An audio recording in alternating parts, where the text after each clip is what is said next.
ओम श्री गणेशाय नमः। अथ श्री प्रदोष पूजा दर्शन फल वर्णन। सायंकाले त्वया दृष्टं शिवलिंगं समर्चितं तेन पुण्यप्रभावेन ज्ञानमेवमभूत्तव। तदिदं पुण्यमुत्कृष्टं तत्प्रभावात् तवेदृशी मतिर्युक्ता न संदेहः। तत्पुण्यं तादृशं यतः शंकरानुग्रहेणेव तत्पुण्यमभवत्तव। अन्यथा तादृशं पुण्यं देवानामपि दुर्लभम्। शिवलिंगार्चनं दृष्ट्वा सायंकाले विशेषतः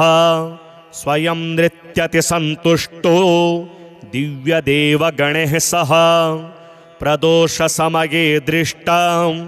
शिवलिंगं समर्चितं सर्वकामदमित्याहुः तत्सत्यमभवत् खलु। सन्दिहानः शिवाचारे पापिष्ठो न प्रवर्तते। एतादृशं महाभाग्यं मधुना दृष्टमद्भुतं।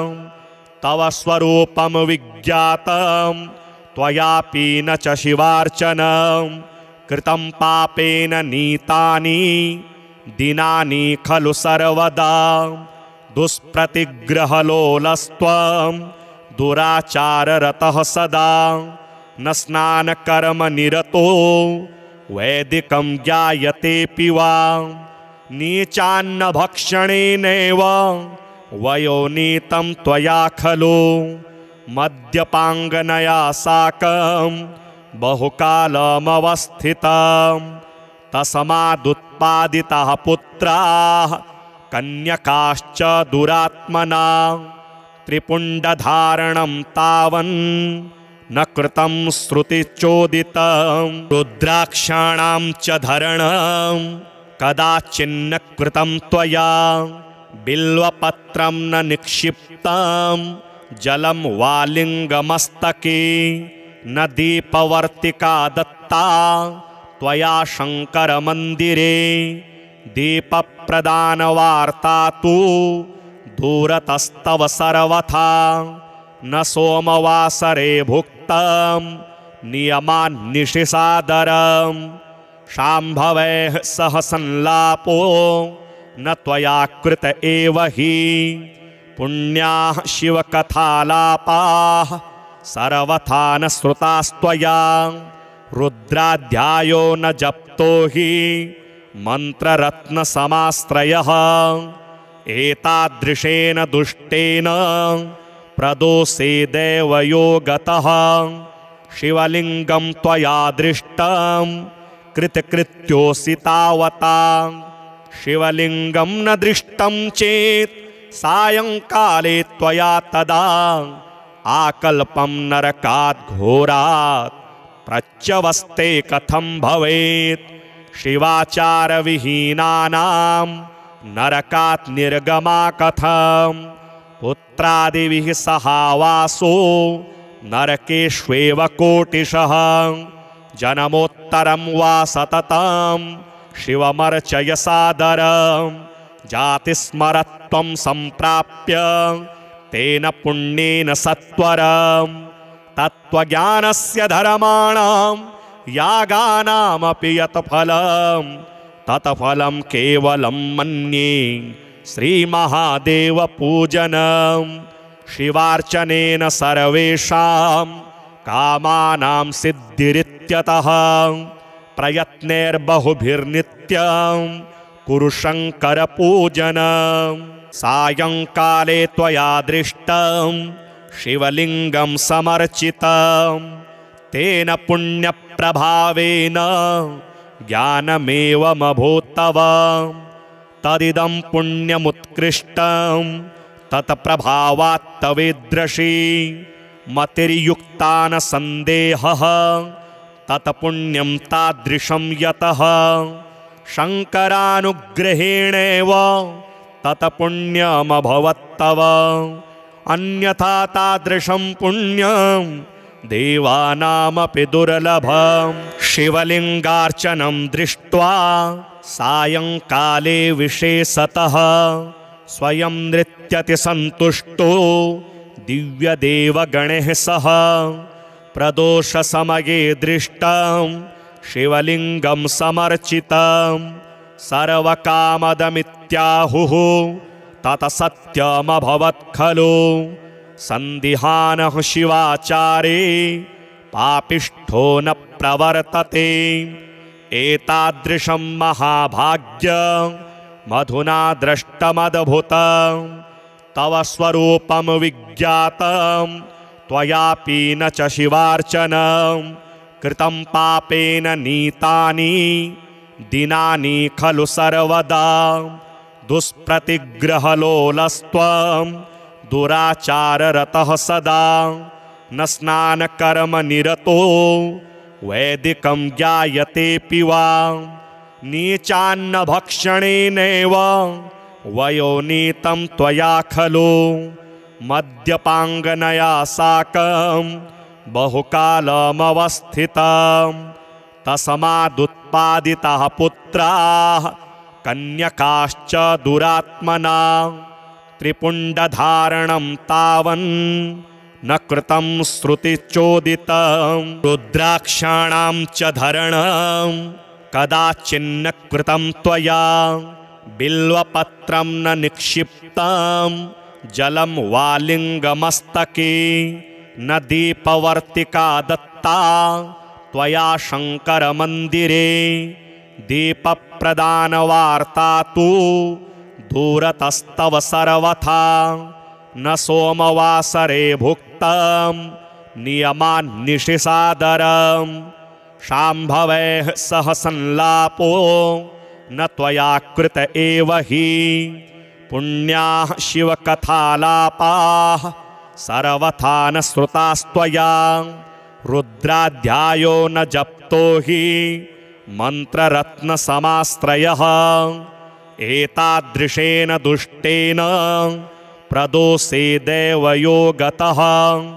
शिवलिङ्गं त्वया दृष्टं कृतकृत्योऽसि तावता शिवलिङ्गं न दृष्टं चेत् सायंकाले त्वया तदा आकल्पं नरकात् घोरात् प्रच्यवस्ते कथं भवेत् शिवाचारविहीनानां नरकात् निर्गमा कथं पुत्रादिभिः सहावासो नरकेष्वेव कोटिशः जन्मोत्तरं वा सततं शिवमर्चय सादरं जातिस्मरत्वं सम्प्राप्य तेन पुण्येन सत्वरं तत्त्वज्ञानस्य धर्माणां यागानामपि यत् फलं तत्फलं केवलं मन्ये श्रीमहादेवपूजनं शिवार्चनेन सर्वेषां कामानां सिद्धिरित्यतः प्रयत्नैर्बहुभिर्नित्यं कुरु शङ्करपूजनं सायंकाले त्वया दृष्टं शिवलिङ्गं समर्चितं तेन पुण्यप्रभावेन ज्ञानमेवमभूत्तव तदिदं पुण्यमुत्कृष्टं तत्प्रभावात्तवेदृशी मतिर्युक्ता न सन्देहः तत्पुण्यं तादृशं यतः शङ्करानुग्रहेणेव तत्पुण्यमभवत्तव अन्यथा तादृशं पुण्यं देवानामपि दुर्लभं शिवलिङ्गार्चनं दृष्ट्वा सायंकाले विशेषतः स्वयं नृत्यति सन्तुष्टो दिव्यदेवगणैः सह प्रदोषसमये दृष्टं शिवलिङ्गं समर्चितं सर्वकामदमित्याहुः ततः सत्यमभवत् खलु सन्दिहानः शिवाचारे पापिष्ठो न प्रवर्तते एतादृशं महाभाग्यं मधुना दृष्टमद्भुतं तव स्वरूपं विज्ञातं त्वयापि न च शिवार्चनं कृतं पापेन नीतानि दिनानि खलु सर्वदा दुष्प्रतिग्रहलोलस्त्वं दुराचाररतः सदा न स्नानकर्मनिरतो वैदिकं ज्ञायतेऽपि वा नीचान्नभक्षणेनैव वयोनीतं त्वया खलु मद्यपाङ्गनया साकं बहुकालमवस्थितं तस्मादुत्पादिताः पुत्राः कन्यकाश्च दुरात्मना त्रिपुण्डधारणं तावन् न कृतं श्रुतिचोदितं रुद्राक्षाणां च धरणं कदाचिन्न कृतं त्वया बिल्वपत्रं न निक्षिप्तं जलं वालिङ्गमस्तके न दीपवर्तिका दत्ता त्वया शङ्करमन्दिरे दीपप्रदानवार्ता तु दूरतस्तव सर्वथा न सोमवासरे भुक्तं नियमान्निशिसादरं शाम्भवैः सह संलापो न त्वया कृत एव हि पुण्याः शिवकथालापाः सर्वथा न श्रुतास्त्वया रुद्राध्यायो न जप्तो हि मन्त्ररत्नसमाश्रयः एतादृशेन दुष्टेन प्रदोषे देवयोगतः शिवलिङ्गं त्वया दृष्टं कृतकृत्योऽसि तावता शिवलिङ्गं न दृष्टं चेत् सायङ्काले त्वया तदा आकल्पं नरकात् घोरात् प्रच्यवस्ते कथं भवेत् शिवाचारविहीनानां नरकात् निर्गमा कथं पुत्रादिभिः सहावासो नरकेष्वेव कोटिशः जन्मोत्तरं वा सततं शिवमर्चय सादरं जातिस्मरत्वं सम्प्राप्य तेन पुण्येन सत्वरं तत्त्वज्ञानस्य धर्माणां यागानामपि यत् फलं तत्फलं केवलं मन्ये श्रीमहादेवपूजनं शिवार्चनेन सर्वेषां कामानां सिद्धिरित्यतः प्रयत्नैर्बहुभिर्नित्यं कुरु शङ्करपूजनं सायङ्काले त्वया दृष्टं शिवलिङ्गं समर्चितं तेन पुण्यप्रभावेन ज्ञानमेवमभूत्तव तदिदं पुण्यमुत्कृष्टं तत्प्रभावात्तवेदृशी मतिर्युक्ता न सन्देहः तत्पुण्यं तादृशं यतः शङ्करानुग्रहेणेव तत्पुण्यमभवत्तव अन्यथा तादृशं पुण्यं देवानामपि दुर्लभं शिवलिङ्गार्चनं दृष्ट्वा सायङ्काले विशेषतः स्वयं नृत्यति सन्तुष्टो दिव्यदेवगणैः सह प्रदोषसमये दृष्टं शिवलिङ्गं समर्चितं सर्वकामदमित्याहुः तत्सत्यमभवत् खलु सन्दिहानः शिवाचारे पापिष्ठो न प्रवर्तते एतादृशं महाभाग्यं मधुना दृष्टमद्भुतं तव स्वरूपं विज्ञातं त्वयापि न च शिवार्चनं कृतं पापेन नीतानि दिनानि खलु सर्वदा दुष्प्रतिग्रहलोलस्त्वं दुराचाररतः सदा न स्नानकर्मनिरतो वैदिकं ज्ञायतेऽपि वा नीचान्नभक्षणेनैव वयोनीतं त्वया खलु मद्यपाङ्गनया साकं बहुकालमवस्थितं तस्मादुत्पादिताः पुत्राः कन्यकाश्च दुरात्मना त्रिपुण्डधारणं तावन् न कृतं श्रुतिचोदितं रुद्राक्षाणां च धरणं कदाचिन्न कृतं त्वया बिल्वपत्रं न निक्षिप्तं जलं वालिङ्गमस्तके न दीपवर्तिका दत्ता त्वया शङ्करमन्दिरे दीपप्रदानवार्ता तु दूरतस्तव सर्वथा न सोमवासरे भुक्तं नियमान्निशिसादरं शाम्भवैः सह संलापो न त्वया कृत एव हि पुण्याः शिवकथालापाः सर्वथा न श्रुतास्त्वया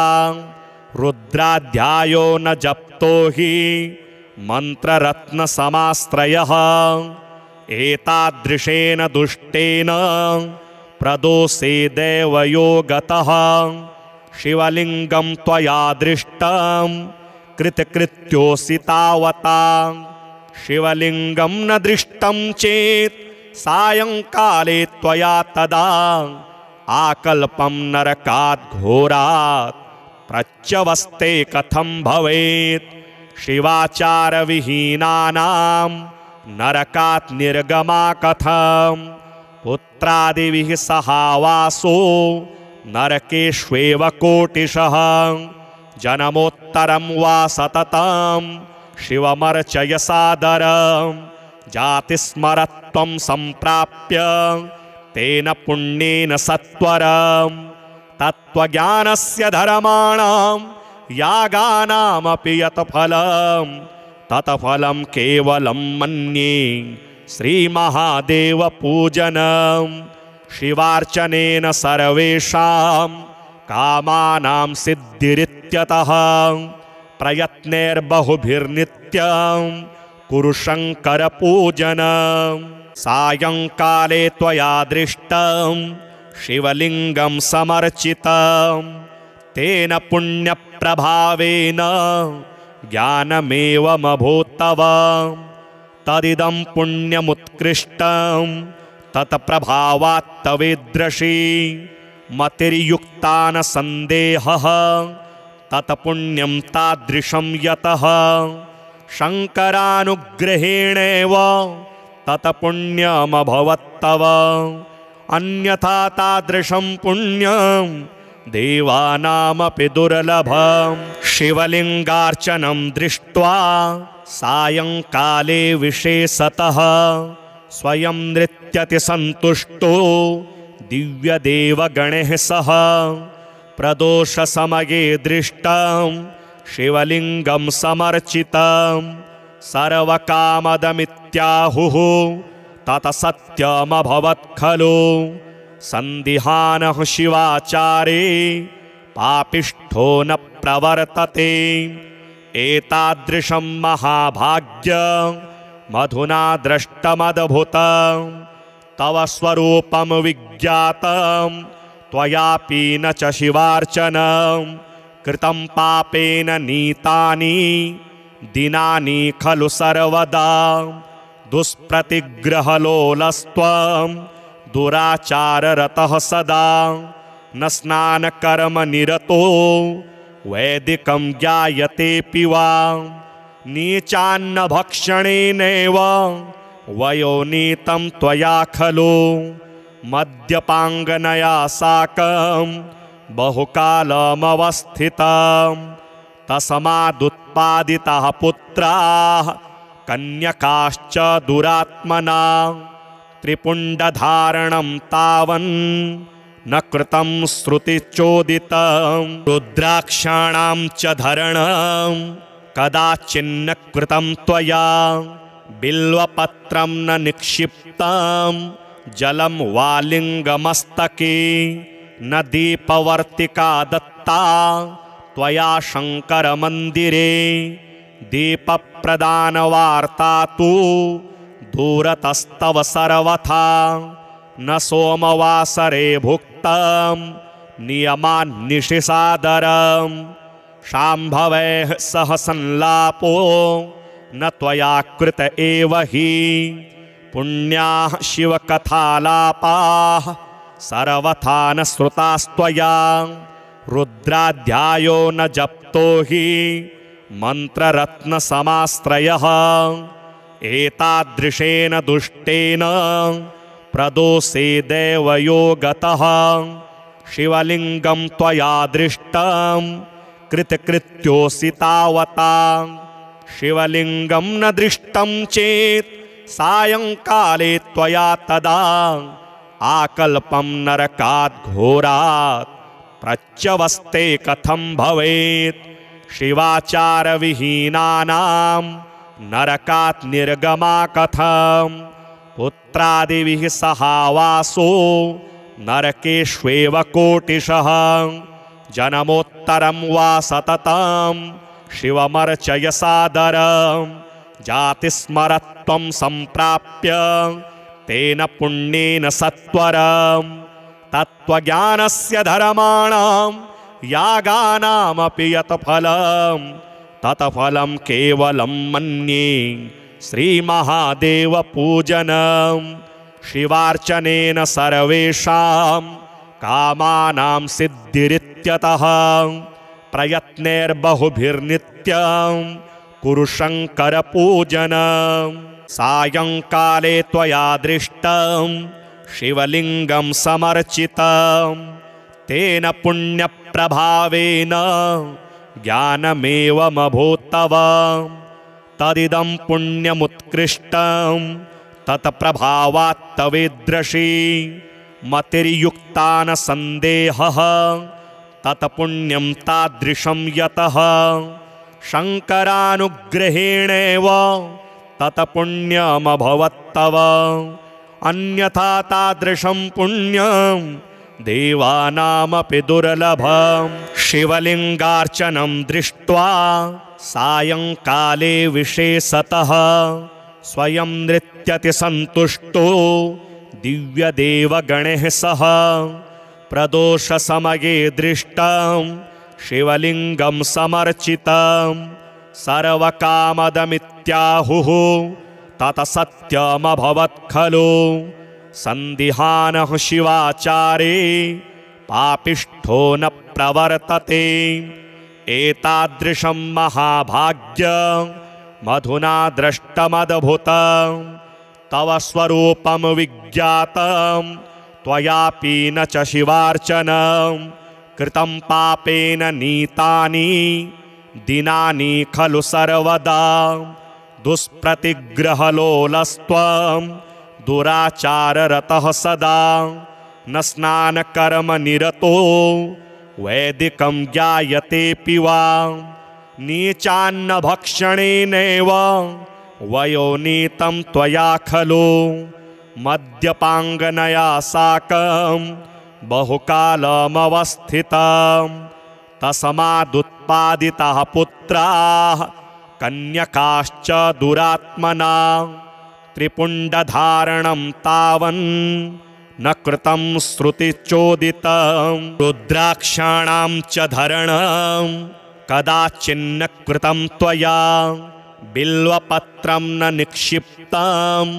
जलं वा लिङ्गमस्तके न दीपवर्तिका दत्ता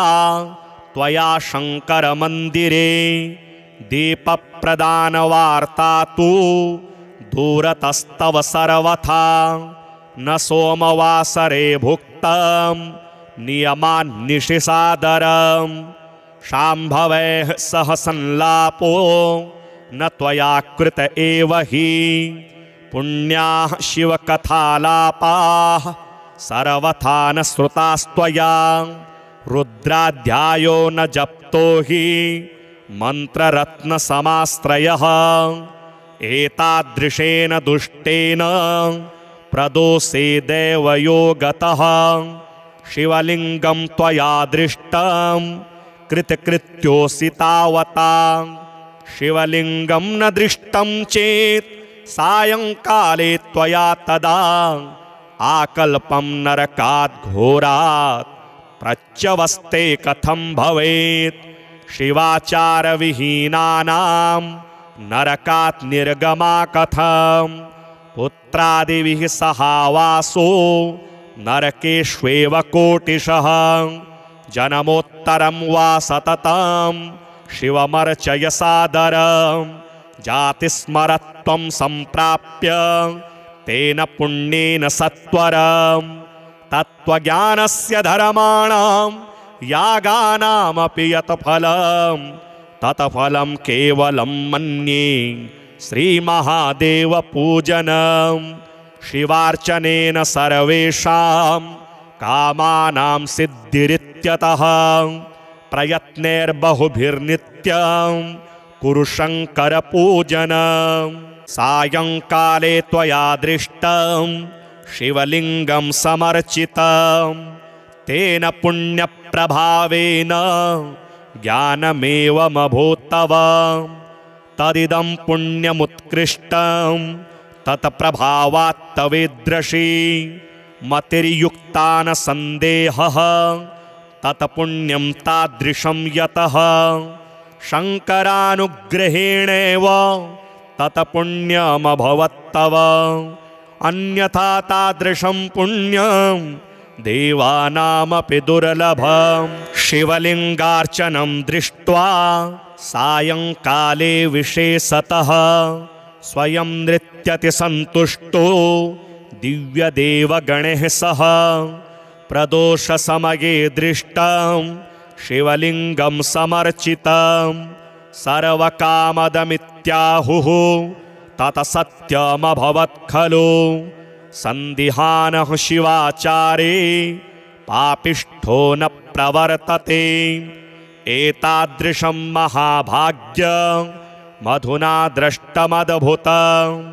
तव स्वरूपं विज्ञातं त्वयापि न च शिवार्चनं कृतं पापेन नीतानि दिनानि खलु सर्वदा दुष्प्रतिग्रहलोलस्त्वं दुराचाररतः सदा न स्नानकर्मनिरतो वैदिकं ज्ञायतेऽपि वा नीचान्नभक्षणेनैव वयोनीतं त्वया खलु मद्यपाङ्गनया साकं बहुकालमवस्थितं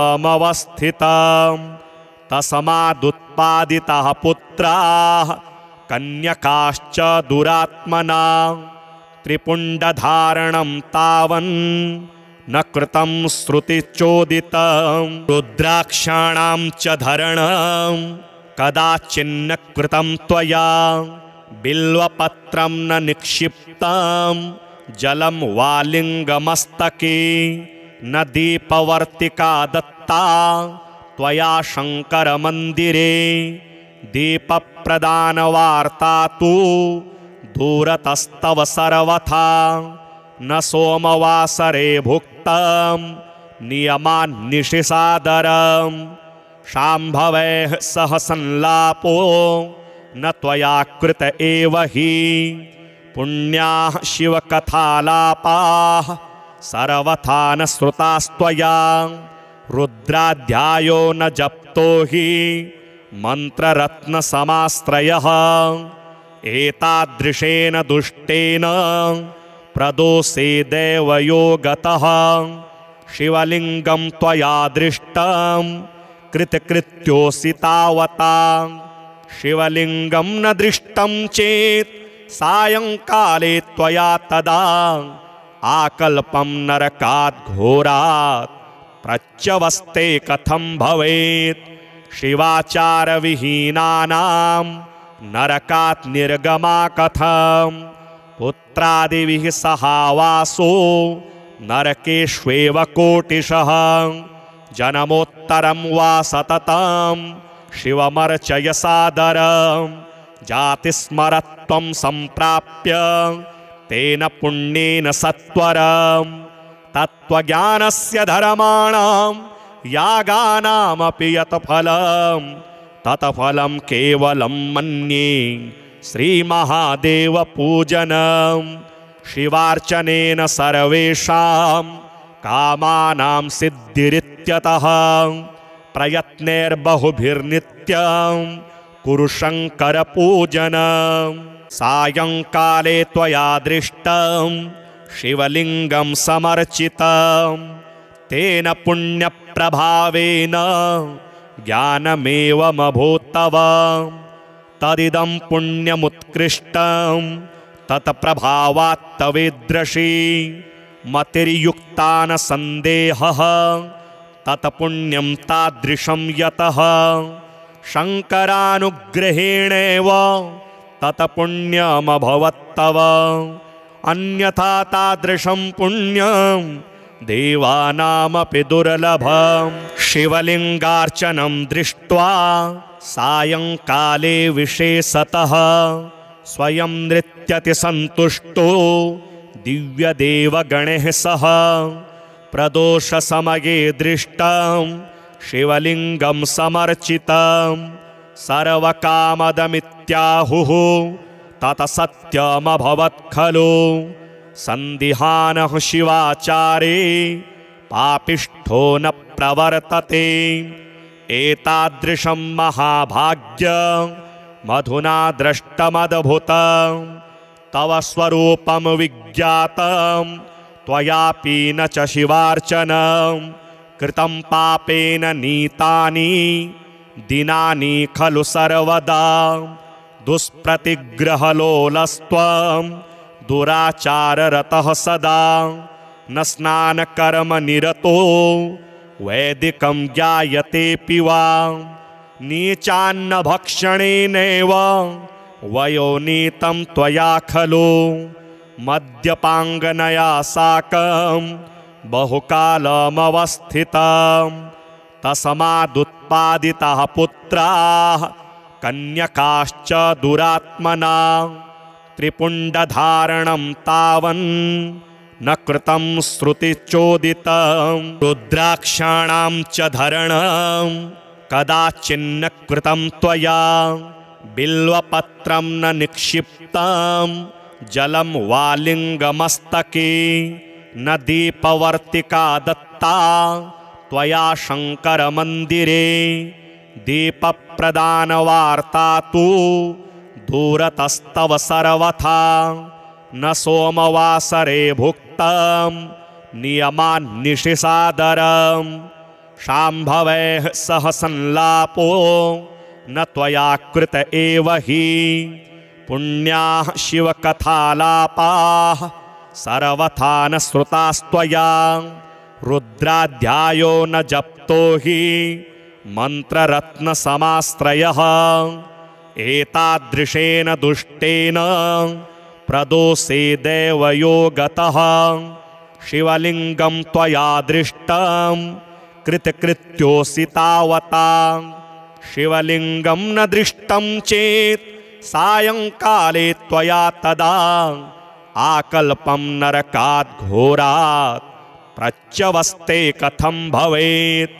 शिवाचारविहीनानां नरकात् निर्गमा कथं पुत्रादिभिः सहावासो नरकेष्वेव कोटिशः जन्मोत्तरं वा सततं शिवमर्चय सादरं जातिस्मरत्वं सम्प्राप्य तेन पुण्येन सत्वरं तत्त्वज्ञानस्य धर्माणां यागानामपि यत् फलं तत्फलं केवलं मन्ये श्रीमहादेवपूजनं शिवार्चनेन सर्वेषां कामानां सिद्धिरित्यतः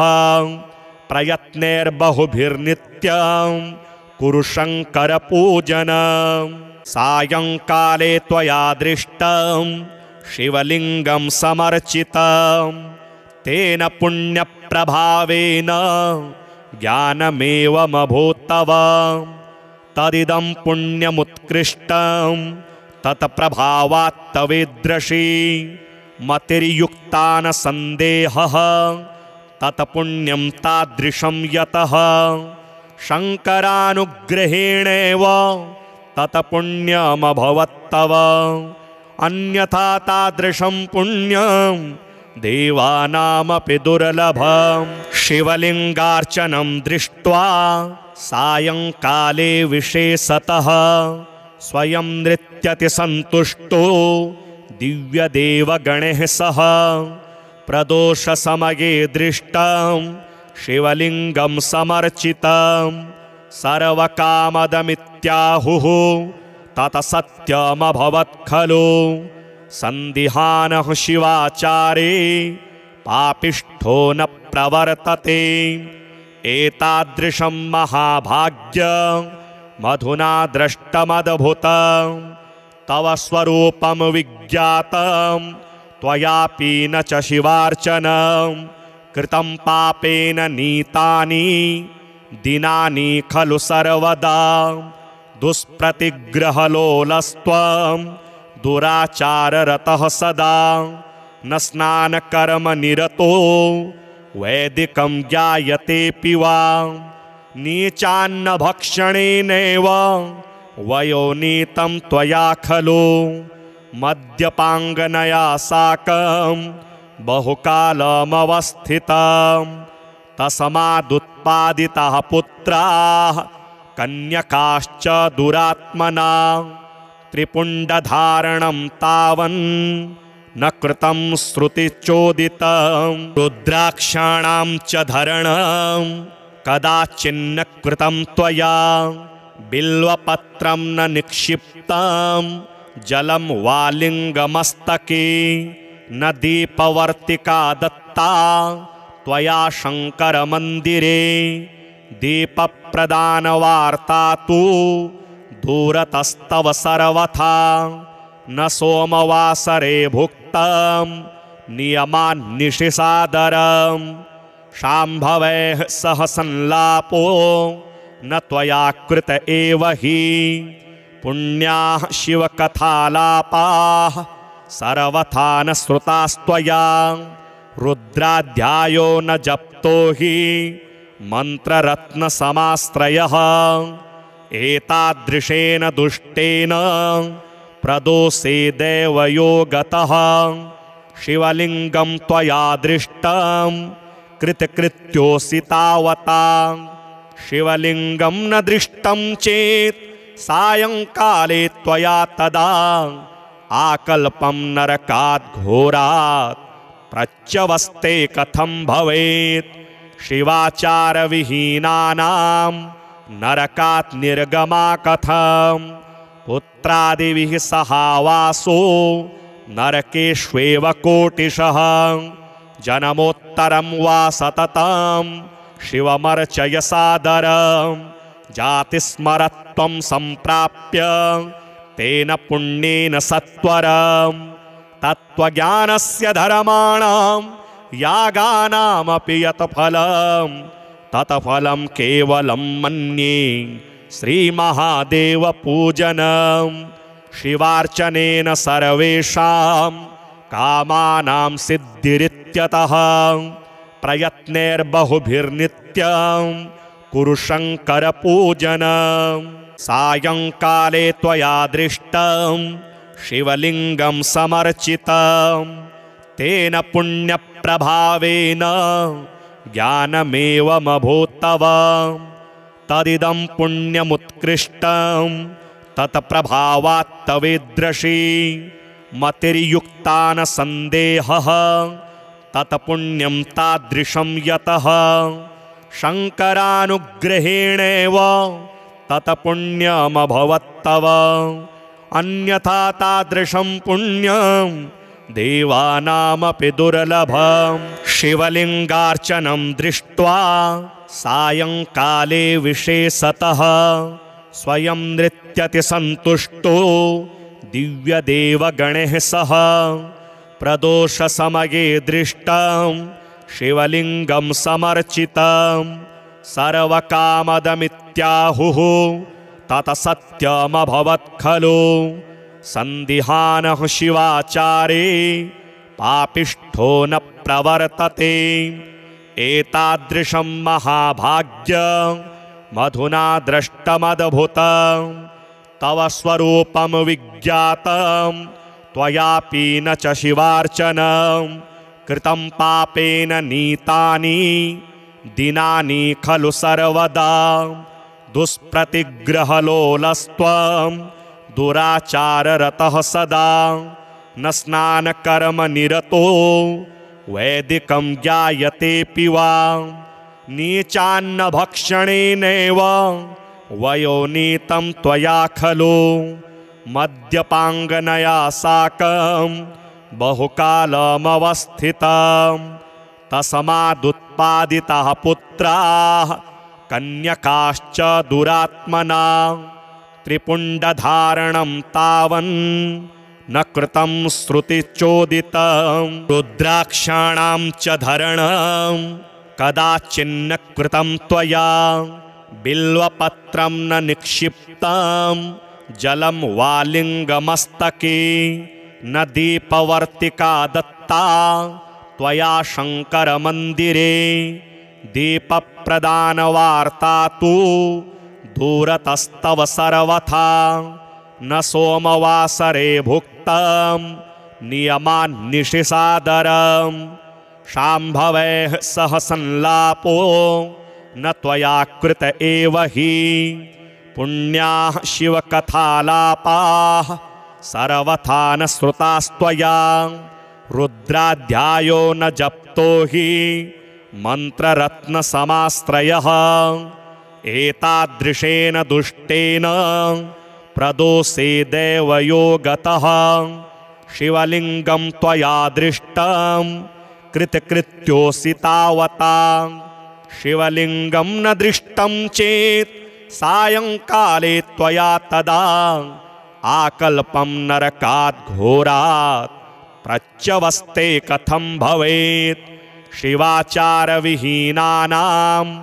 नरकात् निर्गमा कथं पुत्रादिभिः सहावासो नरकेष्वेव कोटिशः जन्मोत्तरं वा सततं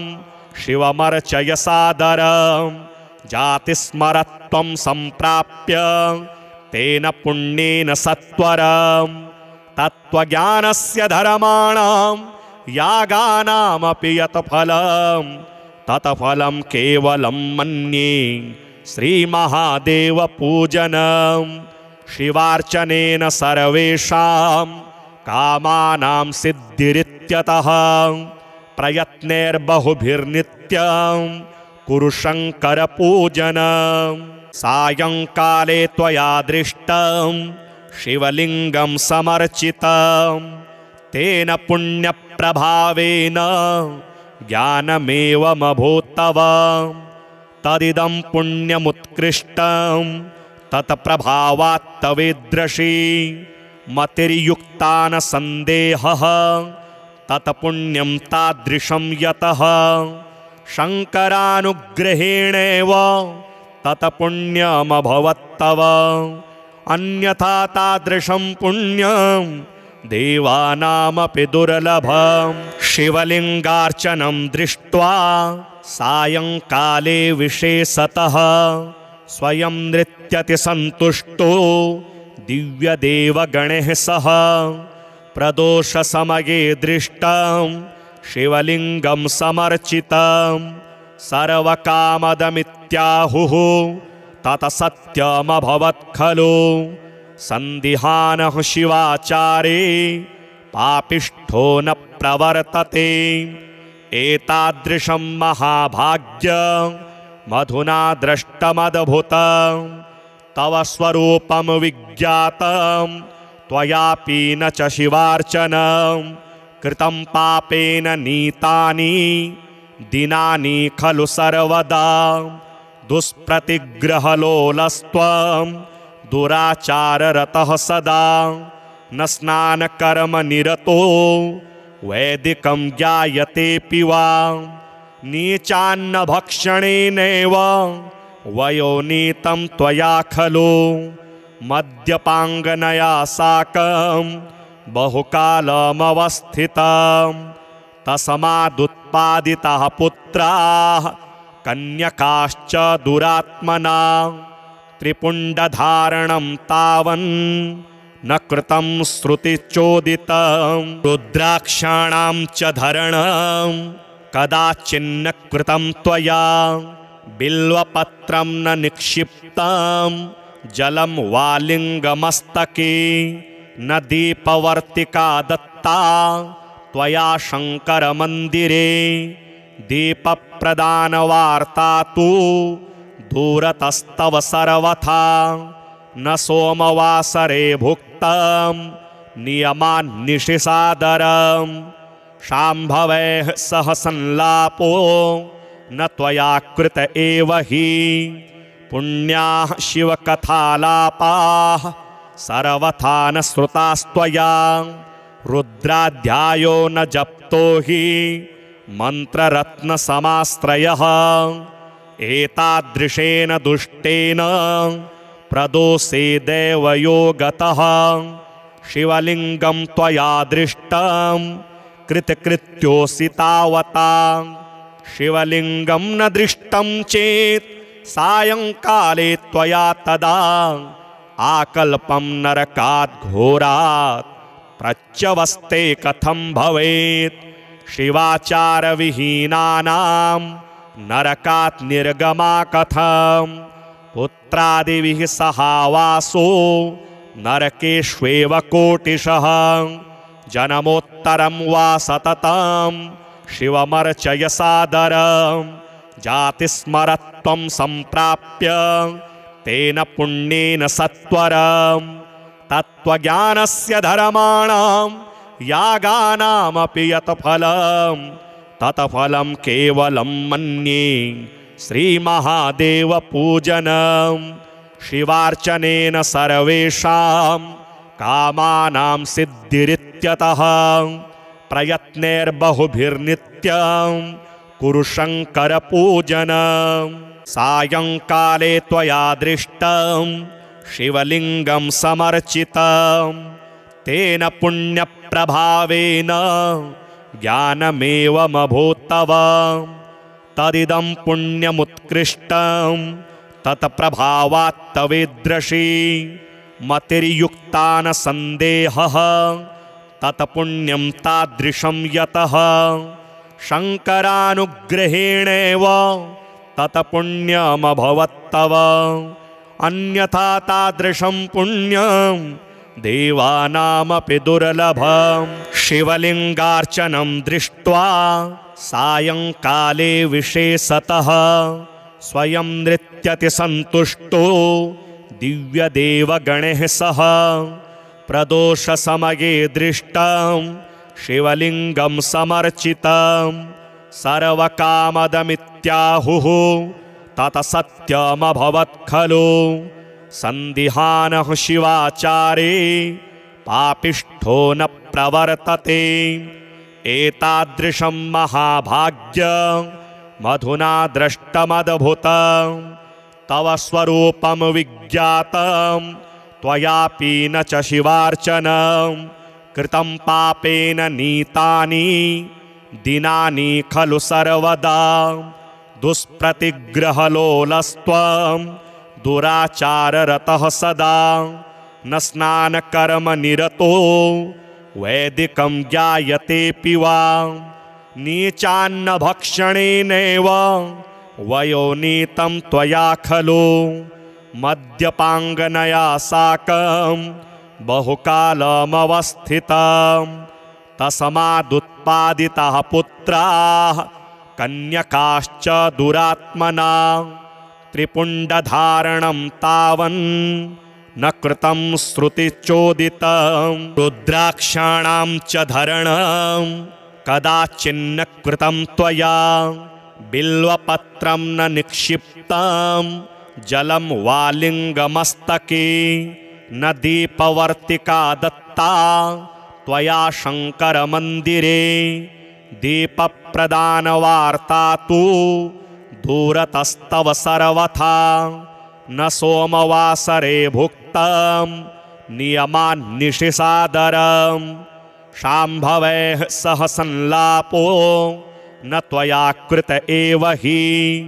पुण्याः शिवकथालापाः सर्वथा न श्रुतास्त्वया रुद्राध्यायो न जप्तो हि मन्त्ररत्नसमाश्रयः एतादृशेन दुष्टेन प्रदोषे देवयोगतः शिवलिङ्गं त्वया दृष्टं कृतकृत्योऽसि तावता शिवलिङ्गं न दृष्टं चेत् सायंकाले त्वया तदा आकल्पं नरकात् घोरात् प्रच्यवस्ते कथं भवेत् शिवाचारविहीनानां नरकात् निर्गमा कथं पुत्रादिभिः सहावासो नरकेष्वेव कोटिशः जन्मोत्तरं वा सततं शिवमर्चय सादरं जातिस्मरत्वं सम्प्राप्य तेन पुण्येन सत्वरं तत्त्वज्ञानस्य धर्माणां यागानामपि यत् फलं तत्फलं केवलं मन्ये श्रीमहादेवपूजनं शिवार्चनेन सर्वेषां कामानां सिद्धिरित्यतः प्रयत्नैर्बहुभिर्नित्यं कुरु शङ्करपूजनं सायंकाले त्वया दृष्टं शिवलिङ्गं समर्चितं तेन पुण्यप्रभावेन ज्ञानमेवमभूत्तव तदिदं पुण्यमुत्कृष्टं तत्प्रभावात् तवेदृशी मतिर्युक्ता न सन्देहः तत्पुण्यं तादृशं यतः शङ्करानुग्रहेणेव तत्पुण्यमभवत्तव अन्यथा तादृशं पुण्यं देवानामपि दुर्लभं शिवलिङ्गार्चनं दृष्ट्वा सायंकाले विशेषतः स्वयं नृत्यति सन्तुष्टो दिव्यदेवगणैः सह प्रदोषसमये दृष्टं शिवलिङ्गं समर्चितं सर्वकामदमित्याहुः तत्सत्यमभवत् खलु सन्दिहानः शिवाचारे पापिष्ठो न प्रवर्तते एतादृशं महाभाग्यं मधुना दृष्टमद्भुतं तव स्वरूपं विज्ञातं त्वयापि न च शिवार्चनं कृतं पापेन नीतानि दिनानि खलु सर्वदा दुष्प्रतिग्रहलोलस्त्वं दुराचाररतः सदा न स्नानकर्मनिरतो वैदिकं ज्ञायतेऽपि वा नीचान्नभक्षणेनैव वयोनीतं त्वया खलु मद्यपाङ्गनया साकं बहुकालमवस्थितं तस्मादुत्पादिताः पुत्राः कन्यकाश्च दुरात्मना त्रिपुण्डधारणं तावन् न कृतं श्रुतिचोदितं रुद्राक्षाणां च धरणं कदाचिन्न कृतं त्वया बिल्वपत्रं न निक्षिप्तं जलं वा लिङ्गमस्तके न दीपवर्तिका दत्ता त्वया शङ्करमन्दिरे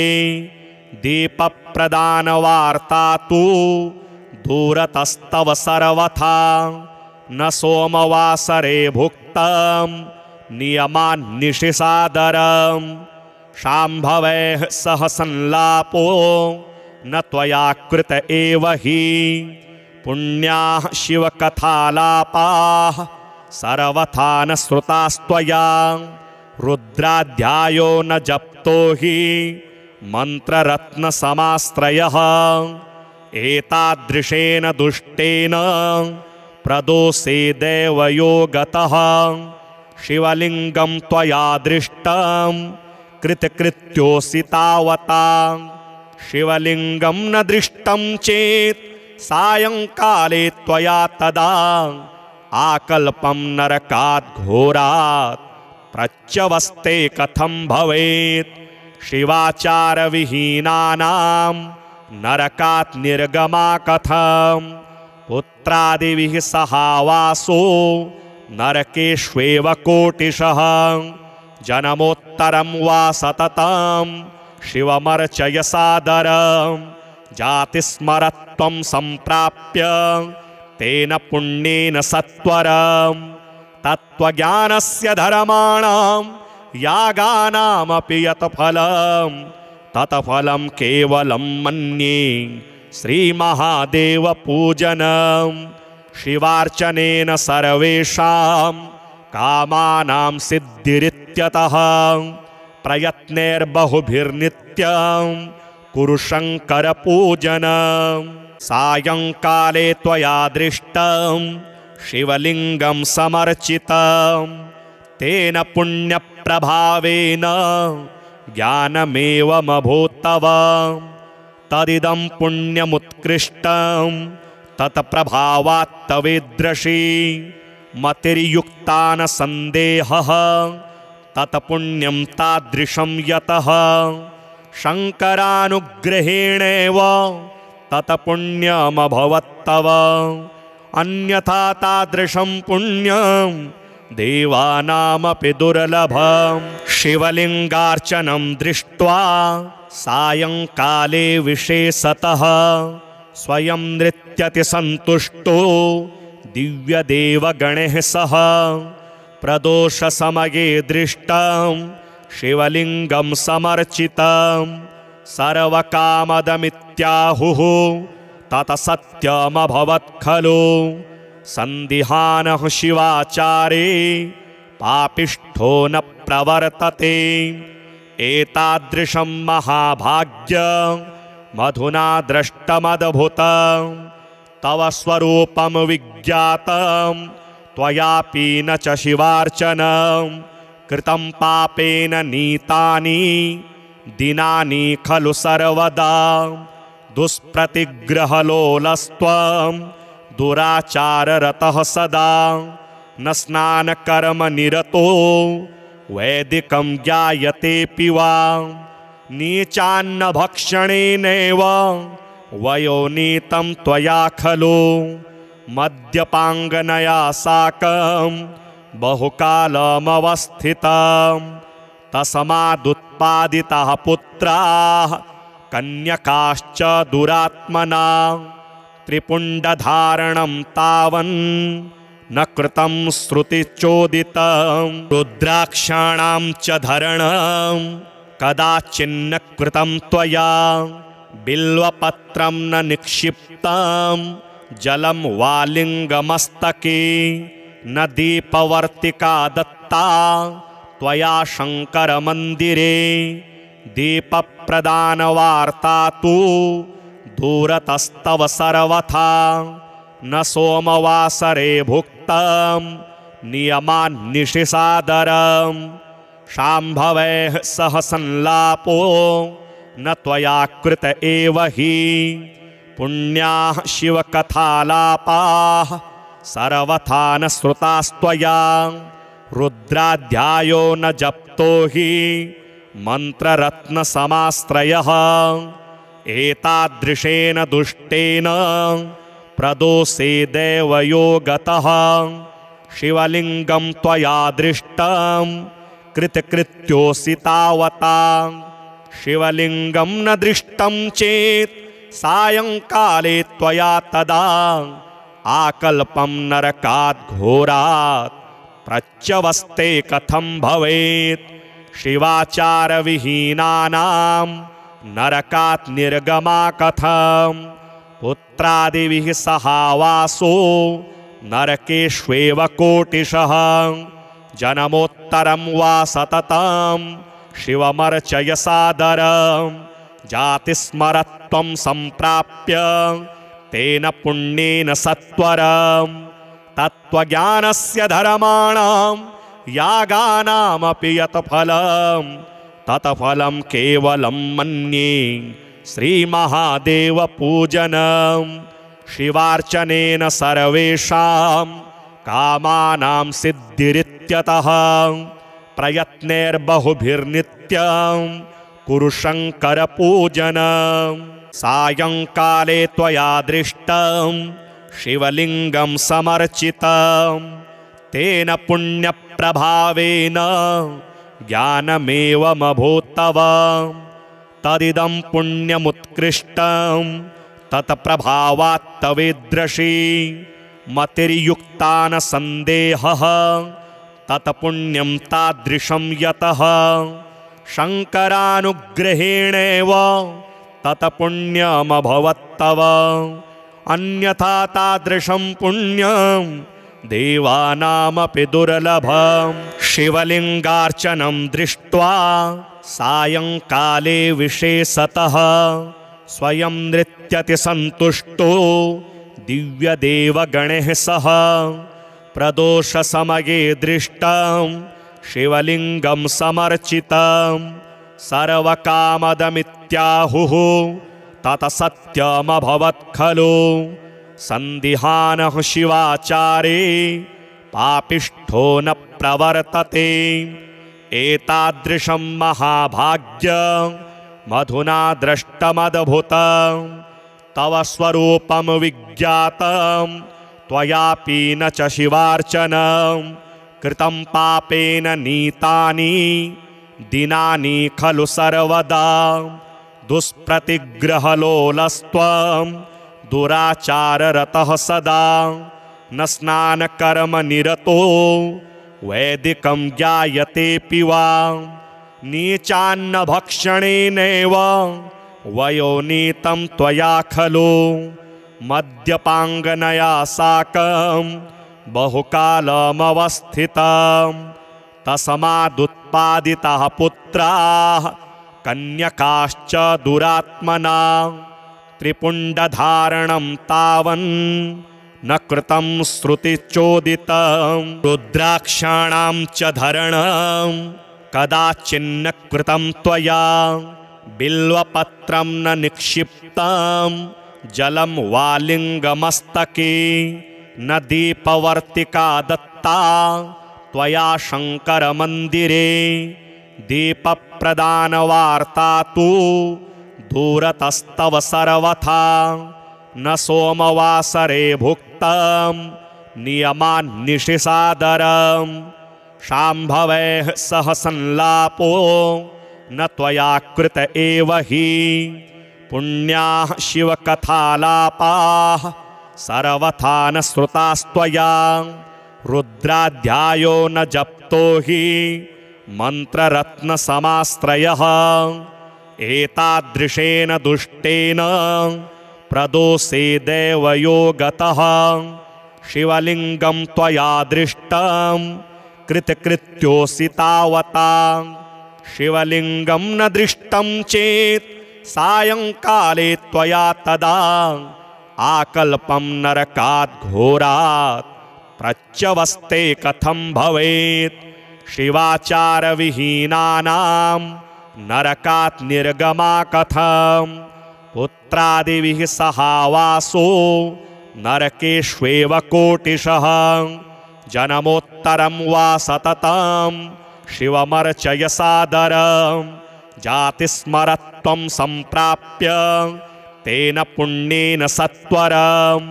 तत्त्वज्ञानस्य धर्माणां यागानामपि यत् फलं